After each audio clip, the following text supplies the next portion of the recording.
الله الرحمن الرحيم الذين يستحبون الحياة الدنيا على الآخرة ويصدون عن سبيل الله ويبغون وجا أولئك في ضلال بعيد. سورة إبراهيم شروع اولنی آتا آیاتنا آغا تمہیدو پاغی کی دعوی و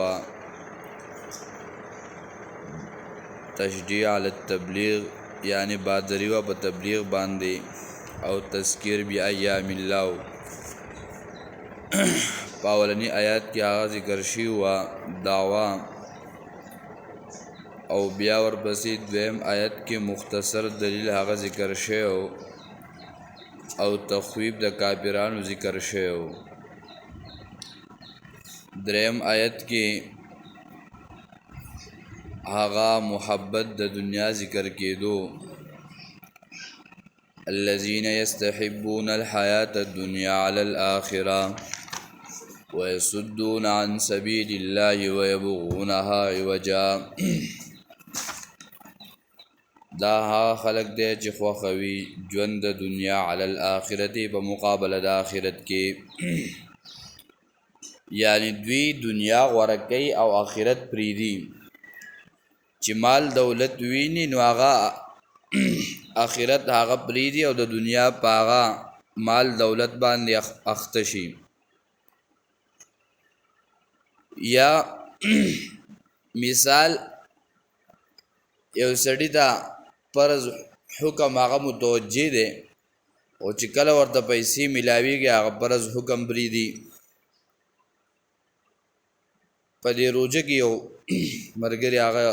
خبر وکړوي دلته یو کس ته زنګ په دې علاقه کې دی بر طرف ته پاتې کېږي. یو سړی چې لکه 100 روپۍ راکوي دا روزه خورم چې څوک وله پیسې ورکړي بس په هغې باندې هغه روزه وخوري. نو د دې مصداق آیت هغه مخامخ شو چې دوی څه کوي الله او آخرت دا پریدي بلکې د دنیا د وجې نه پیسې او مال اخلي او آخرت نعمتونه هغه پریدي. د دې وجې نه تفسیر قرطبي هم وایي چې دا کار د کافرانو سړی دنیا خوښوي او د آخرت نعمتونه هغه پریدي. او دا طریقه کاروم دا هغه خلکو دی چې هغه خلک د الله د لارې نه بندوي، کله په څه خبره باندې کله په څه خبره باندې. نو دا ولې چې ژوند د دنیا ورته ښایسته کوي په مقابله د آخرت کې، چې دنیا ورته خوږه شي او دنیا ورته نږدې شي او آخرت ته هیر شي او آخرت پرېږدي. دا هغه خلک دی چې خوښوي ژوند د دنیا په مقابله د آخرت کې. ابن عباس رضی الله تعالی عنہ فرمایي چې بدی کې دغه خلق هغه سره داخل لې. جواهر القرآن او تفسیر قرطبی هغه کې ذکر کړي نبی علیہ الصلوۃ والسلام فرمایي چې ما ته یره ده د هغه چانه چې هغه مشر او گمراه وي. نو بدی کې علماء سوء هم داخل دي چې مشر او گمراه شي. نبی علیہ السلام فرمایي چې ما ته دا غي نه ډیره زیاته یره ده چې کله یو سړی گمراه نو هغه به د حق ته ترغیب څنګه ورکي، حق به سړی ته څنګه وښي. هغه به خپل په شرک او بدعت کې اخته دی او په رسم رواج کې اخته دی، بل ته به د حق لار څه وښي، بل ته به د حق تذکره څه وکړي. تفسیر قرطبي ذکر کوي چې انسان دنیا هغه خوښوي او آخرت پرېږدي. ابن کثیر هغه فرمایي چې دا خلک به دنیا غوره کوي او آخرت به پرېږدي. د دنیا د ټولو کارونو دپاره به هغه هر څیز هغه تیاری جوړی به، او چې کله د آخرت خبر راشي نو هغه به پرېږدي او هغه به څه کوي تسنس کوي، د هغې دپاره څه کار نه کوي. واقعه کې راځي هارون الرشید بادشاه در بهلول سره ډېر زیات محبت. بهلول له تحفه ورکړه. بعض علما ذکر کوي چې دا لاټی وه. دا واقعه ما مخکې یو څو پیرې کتلي وه، خو دا تحفه مې کتل وه، خو دا لاټي نوم مې مخې ته نه و راغلی. نو دا خبره مې مخې ته نن راله په خدای کې چې د بادشاہ د بالول لدا لاټي ور کړی و او ورته وی ځکه دیو په د باندې ډیر زیات خبرګیدو ځکه رسره ډیر محبت او ناس ته پاسته او نږدې ورته نو دلې دغه وی دور ته وی چې ستاره خوانه رخصتېږم او زم بل طرف ته نو هغه ول په دوحبه کې خپل لاټي او همسا ورکړه د لاړو وخت د مرګ بادشاہ ته نږدې شو ډیر تلاش وکړو چې هغه بالول څه شو یو مقرغله چې بالول حاضر شو او بالول ددا نصیحت کړو چې تبه دا توحفه سړی لور کې چې هغه ستانه زیات خمغلی هغه ورته صحیح ده چې کله د مرګ وخت راغی بادشاہ ته وی ته چې کله یو طرف ته بدلی یو مقام ته بدلی ال ته تعالی ځان د پاره دا سونو او د هر قسمه تیارې کوو خو نن چې کم سفر ته روانې داغي تیارې دي نه کړه ډیر زیات قمقل سړی او تاوی چې زماله توحفه باغ سړی ته ورکی چې هغه ستانه زیات قمقلی وی زماله زیات قمقل ته زګه جتا د آخرت د پاره تیارې نه کړه او لاټي والا او قران کې الله پاک فرمایي وانه لذکر لك ولقومك وسوف تسالون اے محبوبه دا قران ستا استاد دی امت ته بار سره دا ذکر دی او تپوس پکېږي د دې مبارکي سوف تسالون چې قران ته ناس وی کنه قران دی راغسته او کنه قران لدی وخت ور کړو کنه دا نه چې په دنیا کې بس منګه دا مر ربک ما دینک او من نبیک دا یاد او بس التبب تپوس کې او جواب بکېږي نه دا د عمل په بنا باندې چې عمل لسو صحیح او التبلدی سوال جواب هغه ورکی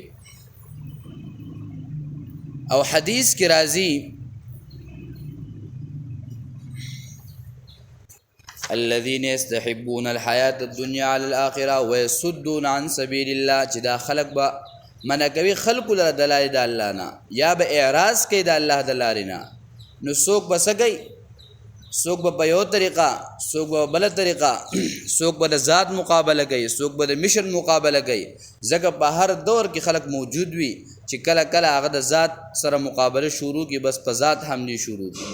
کله کله په مشن حمله شروع کی ذات کې نقص نمومینو بیا په مشن حمله شروع کی دا کار صحیح نه دی دا کار صحیح نه دی او دا خو زمونږ کې ډیر زیات قباحت موجود دی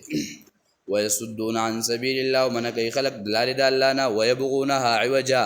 او لټوي پاغي کې کګلیچ یعنی پاغي کې سلټي کګلیچ کوګواله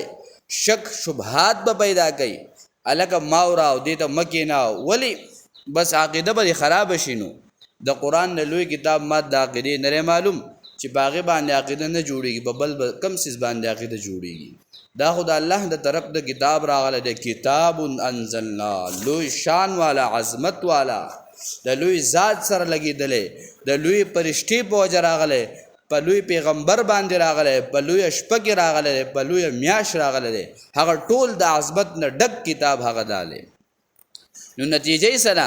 اولئک فی ضلال بعید دا خلق په گمراهی لري کړي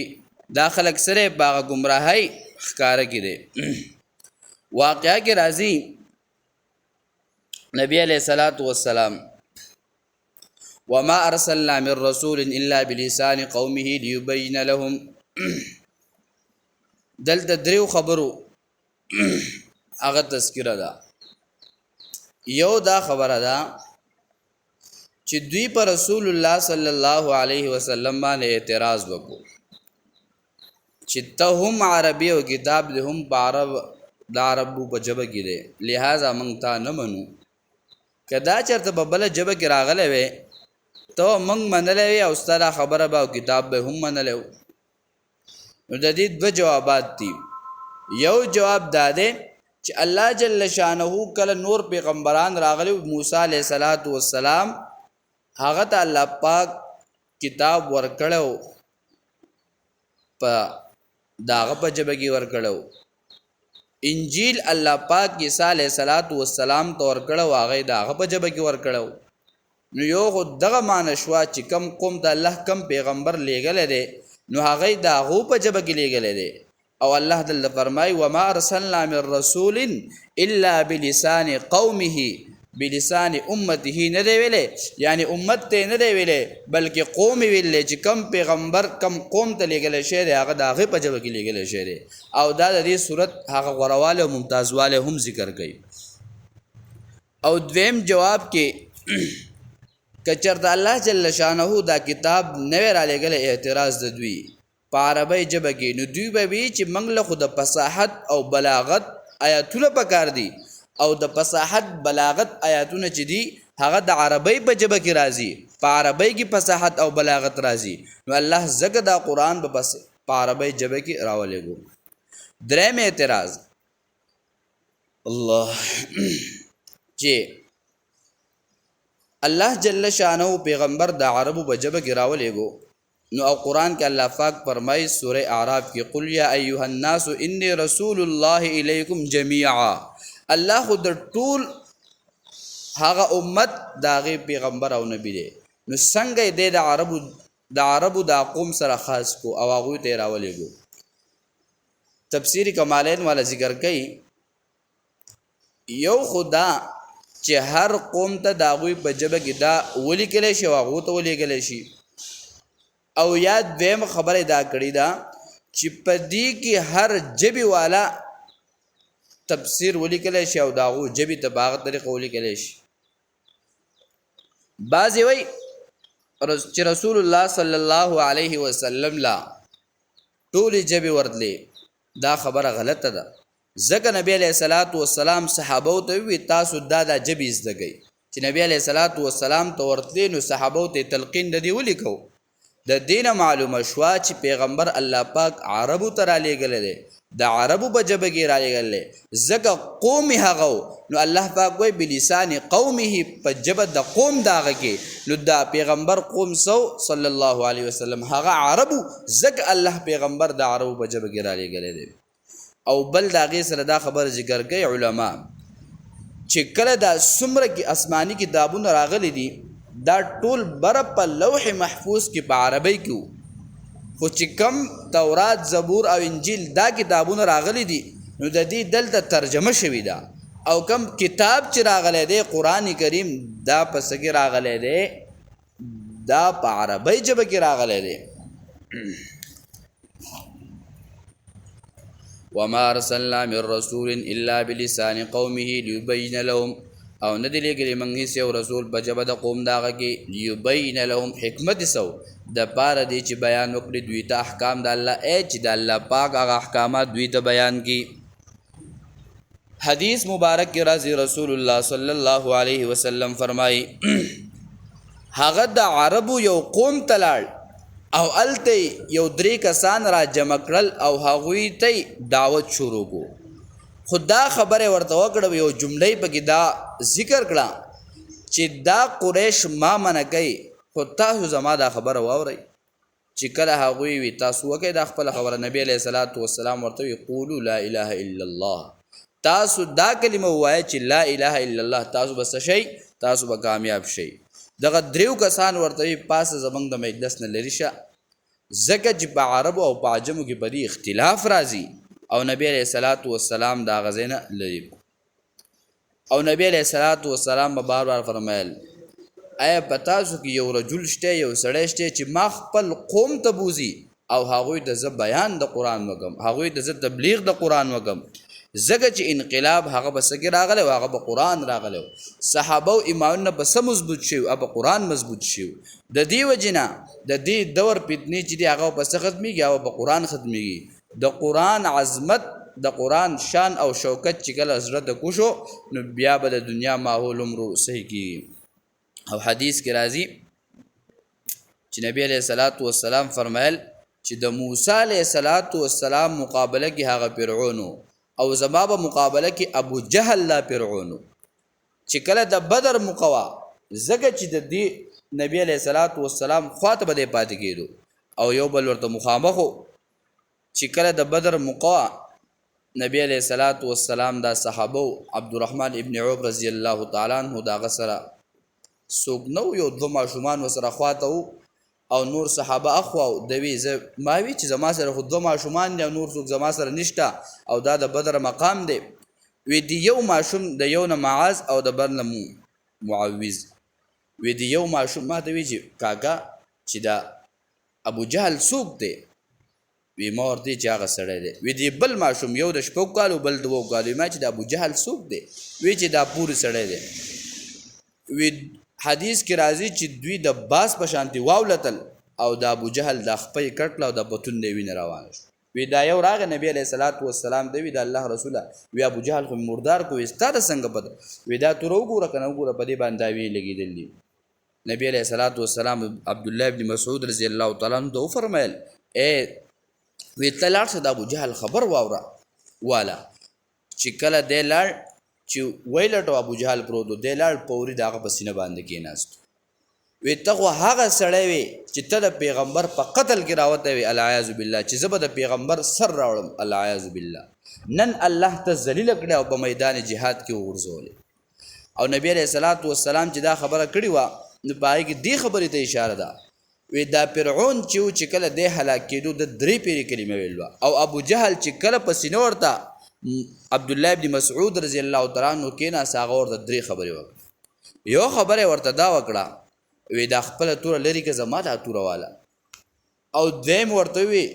وی زما دا سټ په دی ویخ کې کټکا او دریم ورته وی خپل پیغمبر ته دا خبر وکړه چې پرون به سره کومه دښمنی و نن می داغي نه سیوا دښمنی ستا سره ده او چې کله عبد الله ابن مسعود راغی او نبی علیہ الصلوۃ والسلام ته دا خبرې وکړي نبی علیہ الصلوۃ والسلام مبارک دسترګونه اوخ کی روان شو وی هغه فرعون د موسی مقابله کې چې هغه کله هلاک کېدو نو بیا هم د کلمه ویلو او زما مقابله کې چې کم فرعون د مرګ په حالت کې هم ماته وای جزس پرون ستاب کا مقابله کې وما نن داغې نه سخت ستاب مقابله کې چې کله الله جل شانو چاته ایمان نه نصیب کوي بیا داغه د خلی او د جبې نه داسې قسم الفاظ هغه راو بس یقول قولی هذا استغفر